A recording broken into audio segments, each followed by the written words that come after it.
Siapa yang suka cita hari ini menikmati hadirat Tuhan? Haleluya. Yes.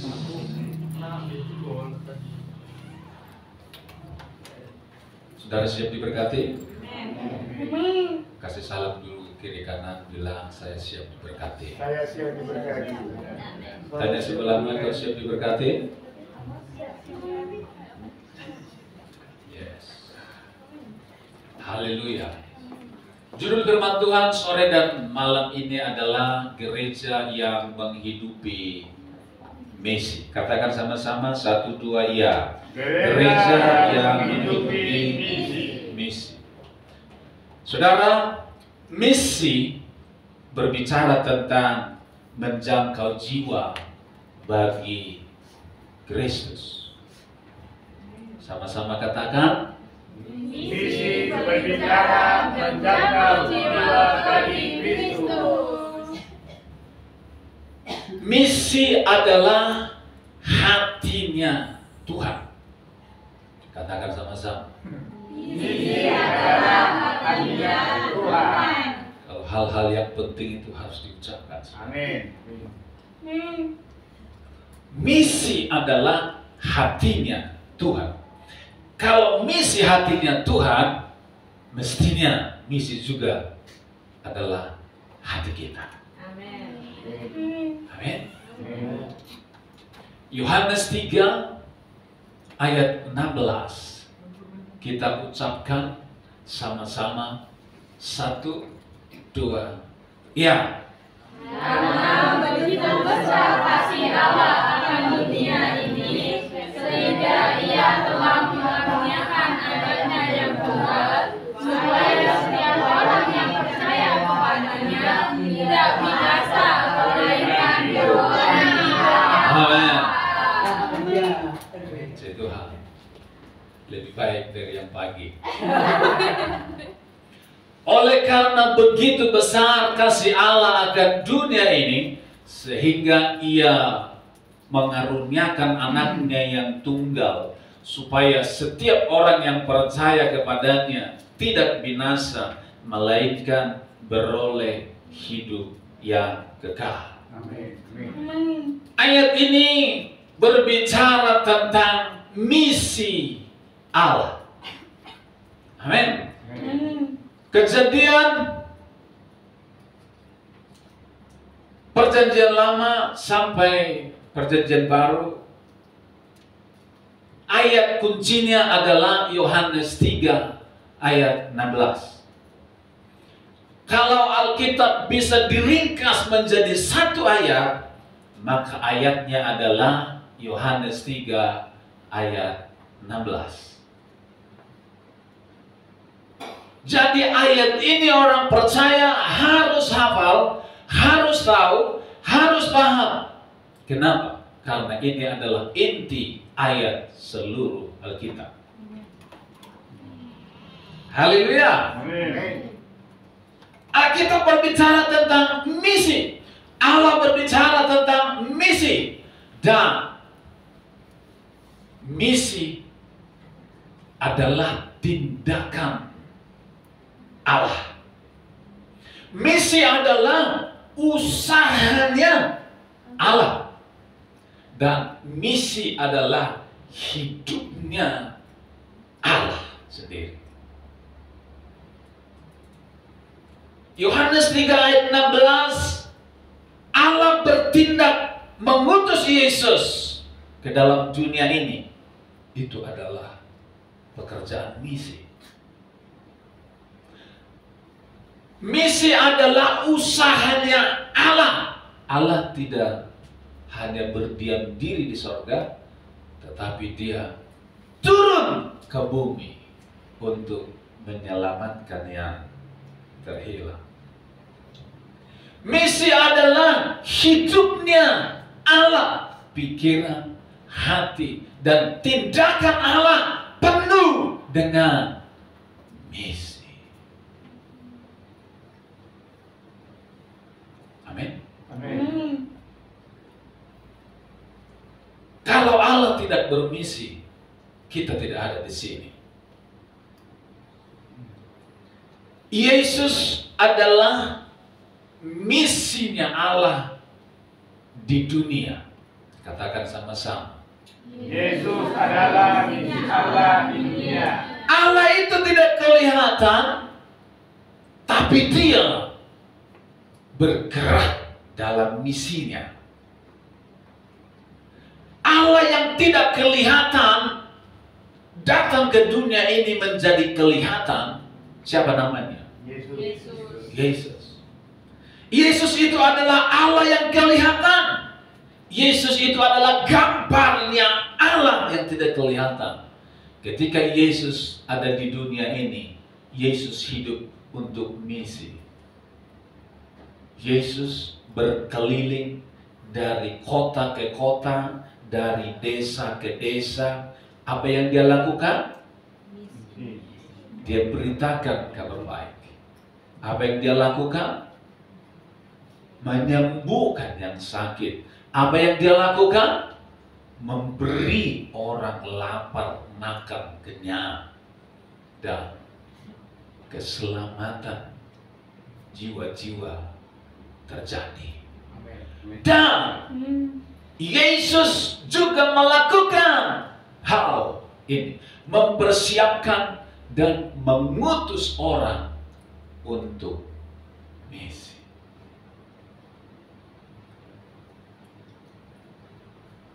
Kalau Yesus tidak mempersiapkan dan mengutus orang untuk misi, kalau Yesus mati Dia naik ke sorga, maka misi berhenti. Tapi puji Tuhan, Yesus mempersiapkan 12 orang, dan ketika Yesus naik ke sorga, yang 12 orang itu, misi yang Tuhan taruh di hatinya terus membara dan berkobar, dan sampai hari ini juga misi itu tidak pernah padam. Sekalipun para rasul sudah tidak ada, tetapi sampai hari ini misi yang sama tetap berkobar sampai ke ujung bumi. Sehingga saya ada karena misi. Katakan sama-sama. Saya ada karena misi. Kita ada karena misi. Kita ada karena misi. Gereja ada karena misi. Gereja ada karena misi. Dunia adalah ladang misi. Dunia adalah ladang misi. Saudara, ingatkah saudara siapa orang yang pertama kali dalam hidupmu yang memperkenalkan Yesus kepadamu sehingga engkau jatuh cinta kepada Yesus?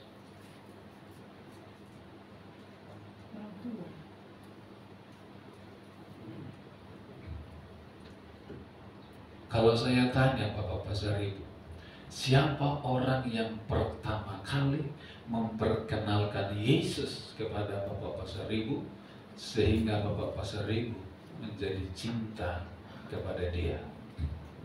Orang tua dan guru sekolah minggu. Orang tua dan guru sekolah minggu.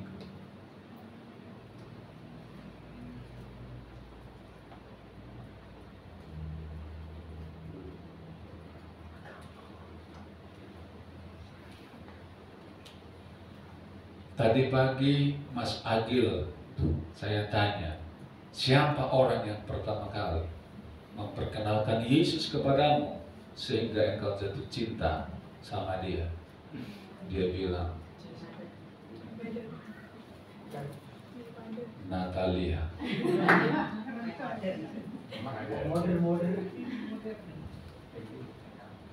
Saya nggak tahu Ibu Natalia gabung lewat live stream apa enggak tadi pagi.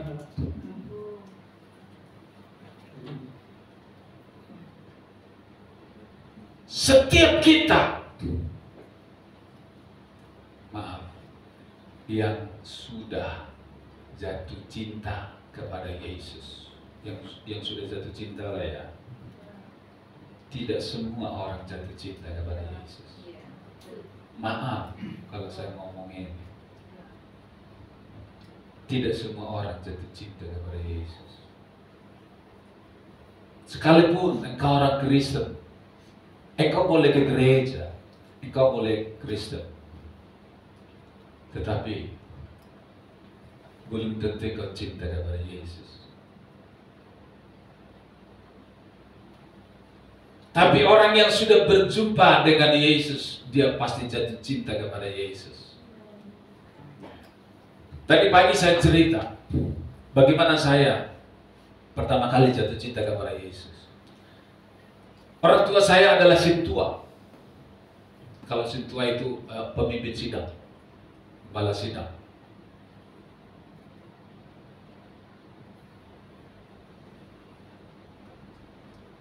Kristen sejak lahir, dari SD, SMP, SMA di Samosir sana. Kristen. Bahkan saya umur 16 tahun, saya sudah khotbah di gereja Pentakosta Indonesia di Pangururan. Saya masih ingat waktu itu. Gereja itu kami bangun. Saya masih ikut berjuang waktu itu, ngangkat batu. Setelah jadi, kemudian ada ibadah kaum muda. Saya pernah khotbah sekali. Khotbah. Tapi saya mau bilang, saya jatuh cinta kepada Yesus ketika saya di Jawa. Saya mengenal Yesus. Siapa Yesus? Ketika saya di Jawa. Waktu itu setelah lulus SMA, kemudian saya mendaftar tentara dari Medan, lulus dikirim ke Bandung, di Bandung gagal, saya ke Jawa, di Selawi waktu itu.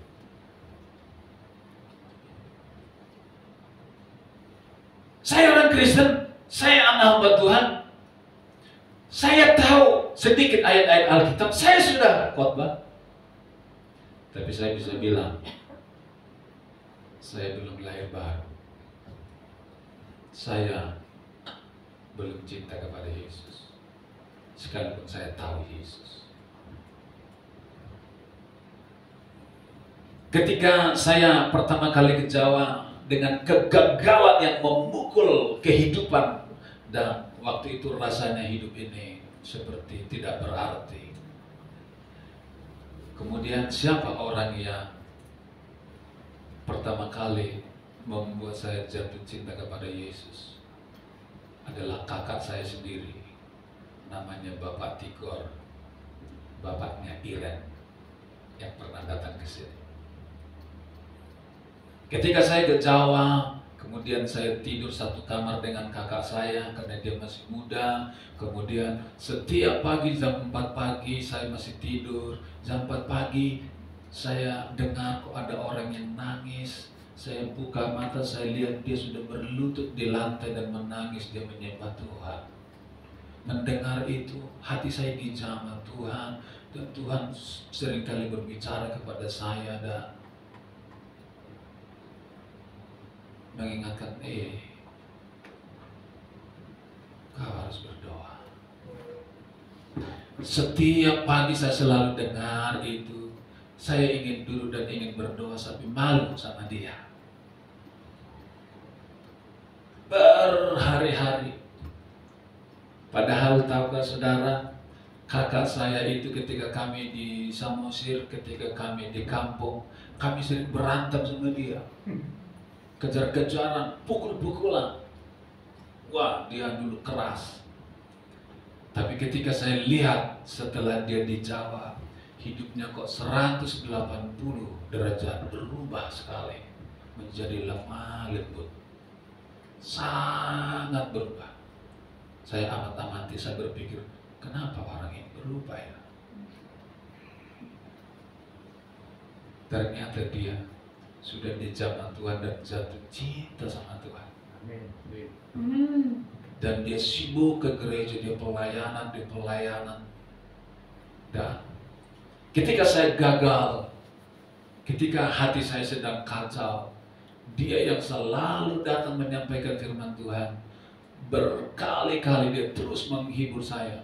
Dan ketika hati saya waktu itu begitu keras, Saya bilang saya tidak mau lagi ke gereja, saya mau tinggalkan Tuhan karena Tuhan itu tidak ada. Kenapa saya gagal? Kenapa saya begini padahal saya sudah setia? Lalu dia datang menyampaikan pesan-pesan Tuhan rutin. Dan sampai satu ketika, sekalipun hati saya keras, tapi telinga saya terbuka. Dan firman itu terus masuk di hati saya. Dan Tuhan menjamah saya lewat setiap firman yang dia sampaikan. Dan akhirnya saya menjadi kuat. Dan saya mulai bangkit. Saya mulai berangkat ke gereja. Kemudian saya terus bertumbuh. Ketika badai datang, saya terus bertumbuh. Karena saya ingat pesan-pesan yang dia sampaikan. Ketika badai datang, saya semakin dekat dengan Tuhan. Saya lama-lama jatuh cinta sama Tuhan. Sesudah itu, saya masih mendaftar lagi tuh masuk tentara. Saya pergi ke Bandung, sampai bayangkan 5 kali mendaftar masuk tentara. Gagal terus 5 kali. Gagalnya di Pantohir terus. Dari awal sampai Pantohir itu nunggunya hampir 1 tahun. Yang mau daftar, tolong dipikirkan. Hampir 1 tahun. Kalau Januari daftar, akhir tahun baru penentuan. Kalau gagal, nunggu tahun depan. Saya sudah membuang waktu 1 tahun. Tahun depannya saya coba lagi. Di awal terus lolos, puji Tuhan. Sampai akhir tahun. Di akhir tahun diputuskan saya gagal. Terbuang 2 tahun. Haleluya. Kemudian saya bilang, saya coba lagi. Keluarga bilang, coba lagi. Kamu harus menang. Kita jual kerbau ke apa-apa. Dia jual kerbau. Saya bilang, oke. Kemudian saya daftar lagi. Lulus, terus lulus. Di akhir tahun, tes. Gagal. Sudah berapa tahun? 3 tahun. Seandainya saya kuliah, saya sudah diploma itu. Seandainya saya kerja per tahun, saya sudah dapat 300 juta tuh.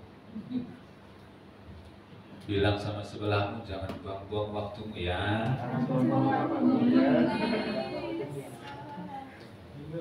Jangan menunggu yang tidak pasti ya.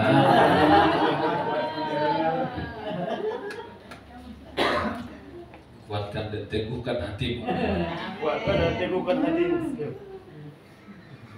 Akhirnya di paling terakhir saya bilang begini, Tuhan, masa gagalnya di Pantohir terus? Saya harus membuang waktu 1 tahun, 1 tahun, 1 tahun. Boleh nggak Tuhan? Sekali lagi saya coba. Saya minta tanda dari Tuhan. Waktu itu saya sudah jatuh cinta sama Tuhan. Saya bilang, Tuhan, saya sebenarnya udah pingin jadi pendeta aja. Pingin masuk sekolah pendeta. Tapi keluarga bilang, jangan, kamu coba lagi. Kalau kamu sekolah pendeta tidak ada uang. Tapi kalau untuk masuk tentara, ya kita jual kerbau kita, masih ada lagi tuh. Tuhan. Lalu saya bilang sama Tuhan, Tuhan, kalau Engkau tidak izinkan saya masuk tentara, saya minta beberapa tanda Tuhan. Yang pertama, ketika tes pertama kesehatan, saya minta gagal aku Tuhan. Jangan Pantohir lah Tuhan. Kalau gagal nanti di Pantohir, lebih baik di awal saja Tuhan. Itu tanda yang pertama. Lalu yang kedua, saya bilang, Tuhan, kalau di langkah pertama saya gagal, saya janji Tuhan, saya menyerah, saya jadi hamba Tuhan aja. Amin. Besok pagi-pagi jam 6 berangkat tes, langsung pengumuman, langsung gagal. Saya bilang, haleluya, haleluya, haleluya. Amin. Saya bilang, berarti Tuhan, Tuhan. Engkau memanggilku. Ketika pertama kali gagal saya masih nangis, tapi yang ini saya bilang, haleluya, thank you Lord. Lalu saya bilang sama keluarga, nggak sakit. Sudah selesai sampai di sini. Saya mau jadi hamba Tuhan. Keluarga bilang, ya nggak apa-apa, tapi jangan berharap ada uang. Kerbau bunuh itu. Masih ada adikmu katanya. Lalu dengan itu hati saya menangis. Kemudian saya bilang, Tuhan, saya pakai saja lalu lututku ini berdoa. Saya bilang, Tuhan, kalau Tuhan yang panggil saya, ya Tuhanlah yang sediakan. Saya mulai berlutut dan berdoa, berpuasa. Kemudian saya mulai ngepel gereja. Hal-hal yang paling kecil, saya bilang, saya siap melayani Tuhan. Kemudian satu ketika saya ketemu dengan seorang pengusaha. Dia tanya, apa yang kamu inginkan? Saya bilang, saya ingin sekolah pendeta. Oh ya? Siapa namamu? Ayo kita ke Semarang. Bawa bajumu semua. Saya diantar ke Semarang. Saya sekolah di Semarang 6 bulan gratis. Dia yang baik biaya semua. Sesudah itu saya diutus ke Kalimantan Barat. 8 bulan saya pelayanan di pedalaman Kalimantan Barat. Setelah 8 bulan di Kalimantan Barat di pedalaman, makan daging, celeng, kerang, monyet dan lain-lain. Saya merasa kok nampaknya ilmu saya belum begitu cukup untuk menjadi hamba Tuhan. Saya ingin menjadi sarjana teologi. Kemudian saya pulang ke Jawa. Sampai di Jawa, keluarga bilang tidak ada uang. Lalu saya bilang, Tuhan, saya menggunakan lututku, saya mau berdoa. Saya ingin jadi sarjana teologi. Kemudian saya harus ke Klaten karena Pak Tigor kakak saya dulu pelayanan di sana. Saya ikut dia bertahun-tahun, saya bantu pelayanan gereja di sana. Kemudian dapatlah sponsor dari Jakarta. Saya dikirim ke Berea. Di Berea kuliah selama 4 tahun, lulus, dan saya ada di sini. Amin. Amin. Gak ada tepuk tangan.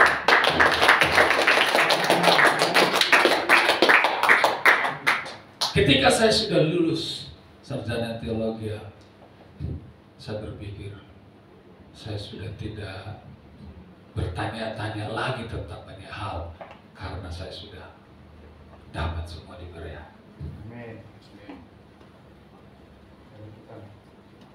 Siapa orang yang berjasa membawa saya jatuh cinta kepada Yesus?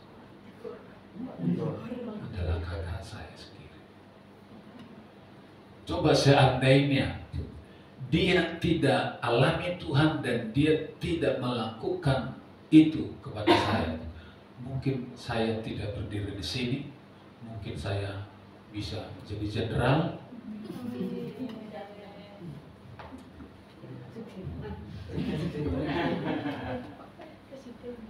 Tapi itulah perjalanan hidup. Saya dimuridkan oleh dia bukan di kelas pemuritan yang formal, yang jumlahnya banyak, bukan di gereja, tetapi berdua ngobrol, di depan rumah ngobrol, di pinggir jalan raya berdua ngobrol. Tapi itu menancap di hati saya, membuat saya tertanam dan cinta kepada Yesus.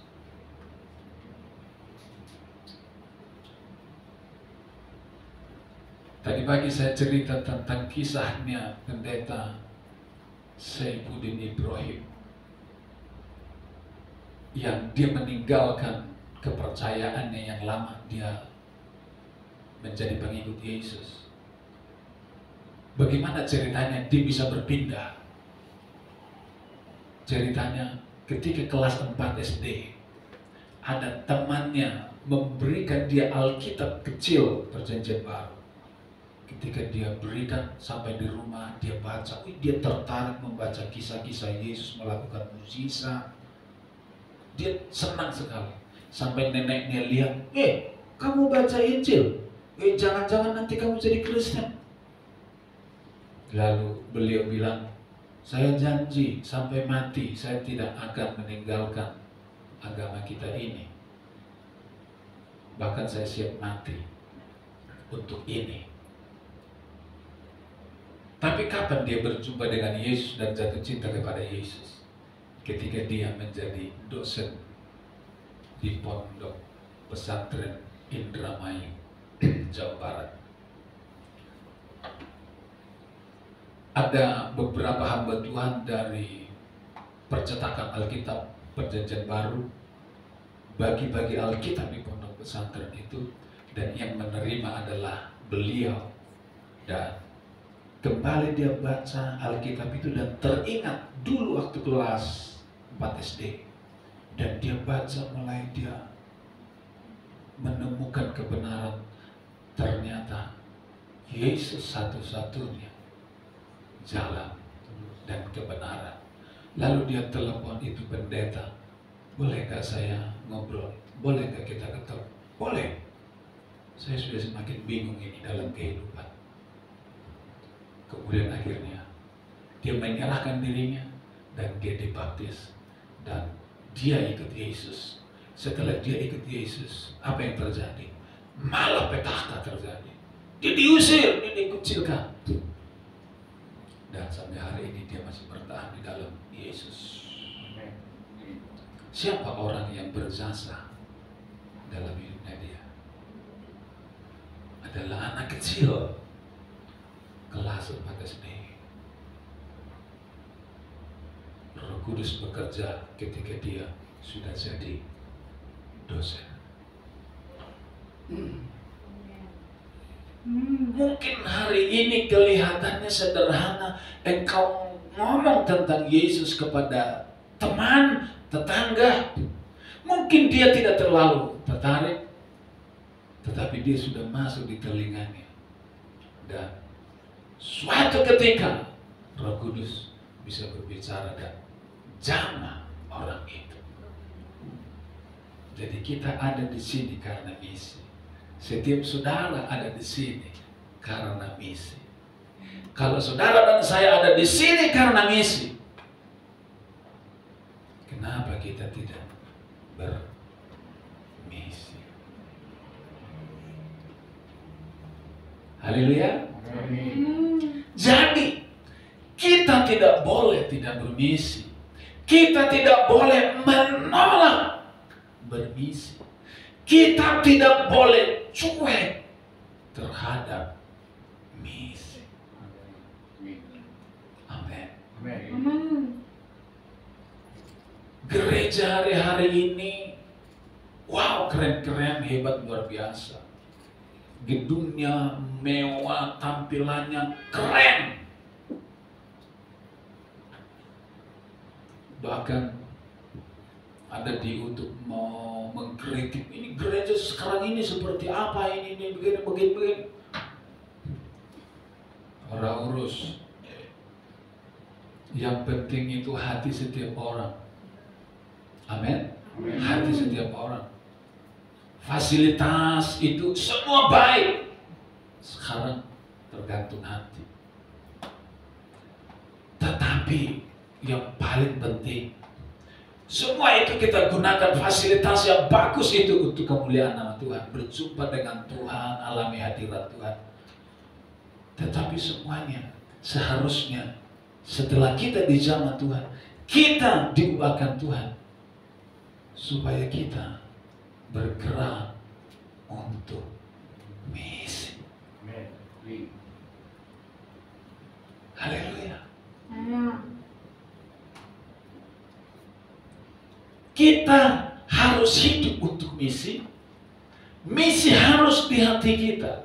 Misi harus menjadi hidup kita. Yohanes 14 ayat 15. Kita baca sama-sama. 1, 2 ya. Jikalau kamu mengasihi aku, kamu akan menuruti segala perintahku. Kalau kamu mengasihi aku, kamu akan menuruti perintahku. Perintah Tuhan itu apa? Hanya pergi ke gereja. Perintah Tuhan itu hanya mengasihi. Perintah Tuhan itu hanya memberi persembahan. Jangan mencuri, jangan membunuh. Firman Tuhan berkata, kalau kamu melakukan sebagian perintah, sebagian tidak kamu lakukan, Tuhan bilang kamu cacat. Yang ini kamu abaikan, yang ini kamu lakukan, Tuhan bilang kamu cacat. Semua harus kita lakukan. Kita beribadah, kita memberi, kita mengasihi. Dan jangan lupa, kita juga harus pergi bermisi.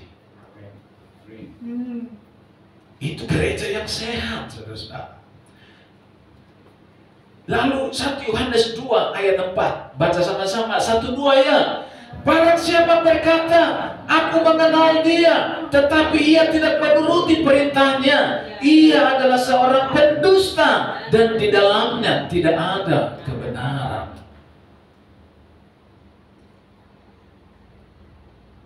Semoga Tuhan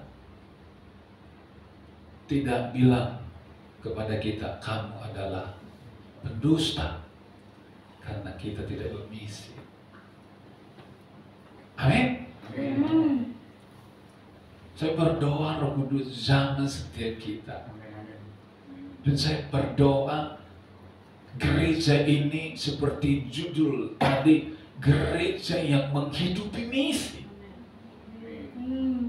Saya percaya hari-hari ini ada banyak gereja yang fokus ke dalam, fokus ke dalam, fokus ke dalam, lupa di luar.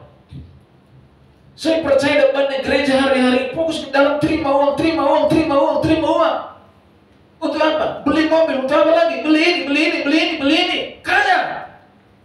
Kalau gereja kecil seperti ini persembahannya cuma di bawah 1 miliar toh. Betul nggak? Kan nggak di atas 1 miliar. Kalau gereja yang besar sekali ibadah persembahannya M, dan tidak bermisi, bayangin. Gak usah dibayangin. Itu uangnya mereka. Tapi itu realita. Saudara bisa bayangkan gereja-gereja besar di kota besar, Surabaya, Jakarta. Saudara bisa bayangin sekali persembahan, sekali ibadah, real.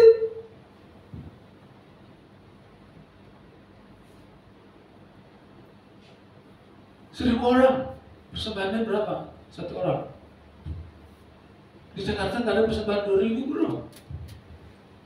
Nggak ada persembahan 2.000 di Jakarta. 5.000 saja mungkin sudah nggak ada di Jakarta. Itu hanya ada di sana sini.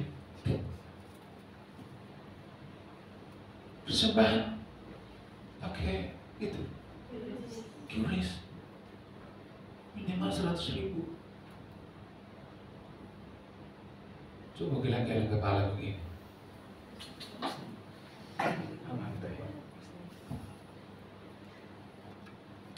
Itu sebabnya sekali worship leader sekian-sekian, main bass,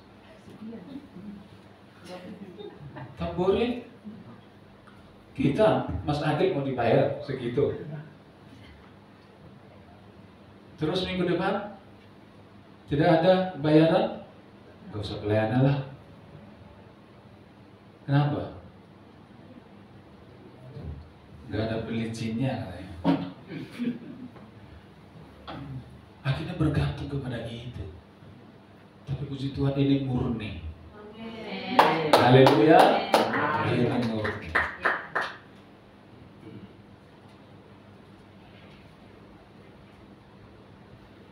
Haleluya.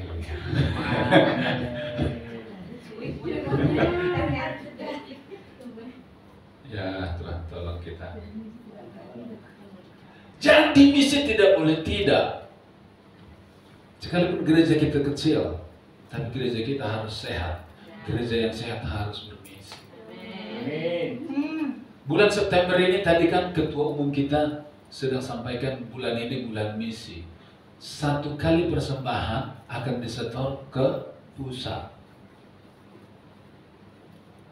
Dan uang itu, bayangkan misi GSJA itu ada 3.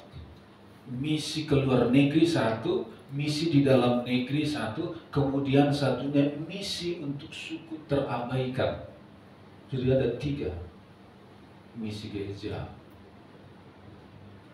Dan kalau bisa setiap gereja paling tidak kita topang seberapa yang kita bisa. Kenapa? Setiap rupiah saudara itu masuk di pedalaman sana, masuk di Amerika sana, itu semua menyelamatkan 1 jiwa bagi Tuhan. Mungkin engkau hanya berikan 10.000, tapi 10.000 itu menyelamatkan jiwa.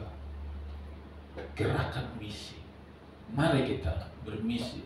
Yunus misi untuk Niniwe, 12 murid martir karena misi. Yesus mati karena misi. Misi is everything. Yes. Stefanus mati dengan sukacita dalam misi. Ketika dia dirajam dengan batu, dia berdiri, dia lihat ke atas, dia melihat Yesus berdiri, dan Yesus bangga dengan Stefanus. Yes, tahan terus. Kamu dirajam, yes, ada kekuatan sampai dia mati, masuk surga. Cinta pada misi setelah seseorang alami kasih Tuhan. Orang yang belum mengalami kasih Tuhan, pasti dia tidak cinta dengan misi. Mutiara yang terpendam ada di mana? Matius 13 ayat 45 firman Tuhan berkata, ketika seseorang dia pergi ke ladang, kemudian dia menemukan mutiara yang terpendam, apa yang dia lakukan? Ketika dia lihat, kemudian dia kubur lagi, dia lari ke rumahnya, dia jual semua yang dia punya untuk dia membeli ladang itu.